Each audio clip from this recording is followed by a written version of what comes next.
So welcome back, friends. I've got something very special for you today, something that you're probably not going to see anywhere. A good friend of mine, Jeremy, is a forester with a local timber company, and he sent me a text the other day and said, we've got some equipment and some logging practices going on that you might find really interesting that's not typically done out west. So I know that Jeremy, take everything that I say here with a grain of salt, because I'm not the expert on it. I'm just picking up tidbits here and there, but I'll explain it to you the best I understand it. So what they're finding with these big timber stands is that they'll once they're planted, everything will kind of grow up really quick, and there's so many trees and they're so dense that the growth rate really slows down. It almost just stops. I mean, when you look at the growth rings, they grow until the stand comes up, and then everything slows down. Well, timber companies and loggers they're in the business of harvesting trees. They want trees to grow as fast as possible. So what they're doing here is they're going in with this very specialized equipment that's, did I say made in Finland?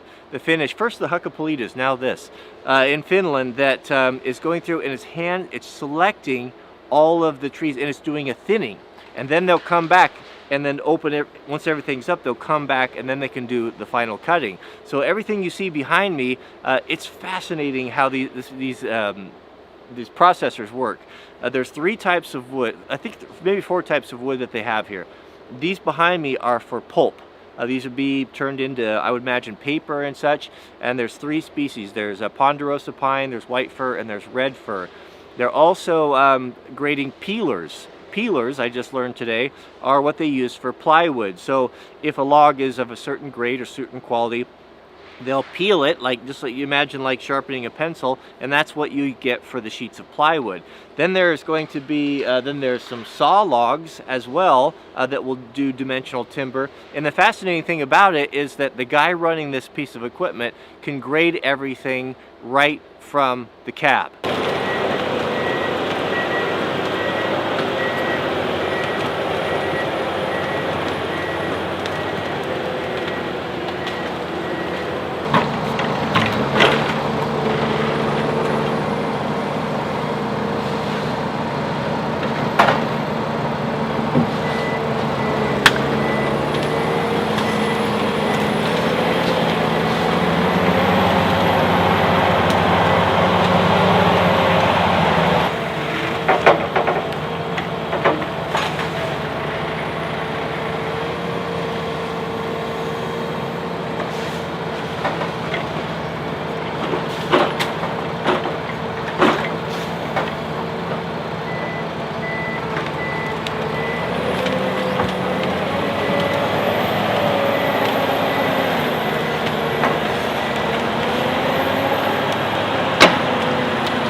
This is a deck of logs that's all prepped, ready to load onto the logging trucks. And if you see these paint stripes right here, these are actually done by the operator on the machine.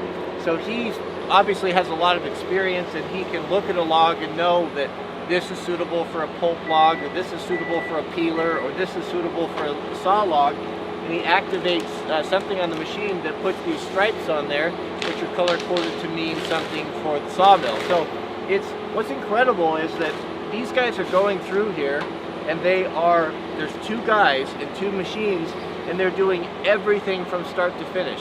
They're cutting, they're limbing, they're cutting to length, they're grading, and if I understand correctly, they can even produce kind of a printout of how many board feet that they got through that day. I mean, it's absolutely astonishing what a benefit this would be for the sawmill company, whoever's buying the logs, to have everything just done for them, and take them down there, and away you go. It's just incredible.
Just look at that production. I mean, that's 2 guys in just a couple days have done that work. I want to show you before and after. So here's the other side of the street. They're going to be going in next and doing this in here, but you can look in there and see, man, that's really dense. It's really too dense to walk through without, you know, it's just brushy in there.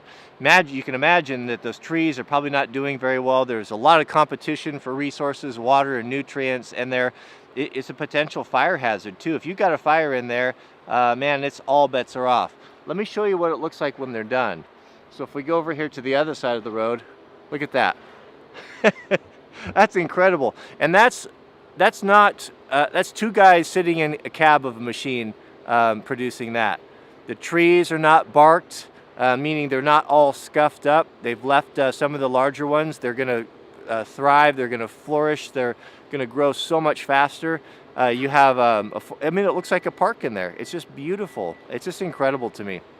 The amount of work, you know, I can really appreciate that. Having cleared my own forest by hand, to get it to that level is, it's just hard to believe.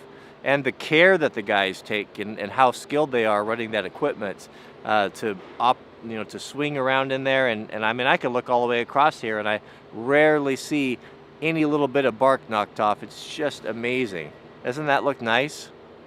So there's the before. Zoom you out here. Not so nice. And the after. Wow. So I thought you might enjoy watching that equipment operate. It would be much better if I could get Jeremy on camera here and he could kind of explain what's going on. He actually knows what he's talking about, but just some simple fun facts. These 2 machines, I believe, are made in Finland. They work as a pair, and the cost of the 2 of them, I think, was right about $1.2 million, give or take, somewhere in there for the pair, and then 2 guys are operating them. Spoke with the operators. I know on the loader that was loading the bunks that he goes through about 50 gallons of diesel a day, and that's a 10 to a 12-hour day. They really hit it hard out here. What other things were there? And I know that the cutter, the machine you saw, the cutter with the processing head, can operate on crazy angles. I forgot what they said, but the whole cab and the controls and everything all self-level. So he can have the tracks down. They've got some that have winches on the front. They'll anchor them up on the top and they'll go down these insane slopes. It'll self-level, and then the guy in there can run everything. Full air conditioned, full cab. But incredible, just absolutely amazing to watch. It was really privileged to get that footage and share it with you, because this is kind of a new way of doing things, and I don't think it's being done by a lot of timber companies going in and doing a thinning like this. Maybe it's been in the past that it just hasn't been financially feasible, and the equipment wasn't available. And I think that's why Jeremy went over to Finland to see this and bring it back to the States to implement it. But pretty interesting stuff. So thanks for watching. Don't forget to click the thumbs up if you enjoy these videos, and we'll see you guys on the next one.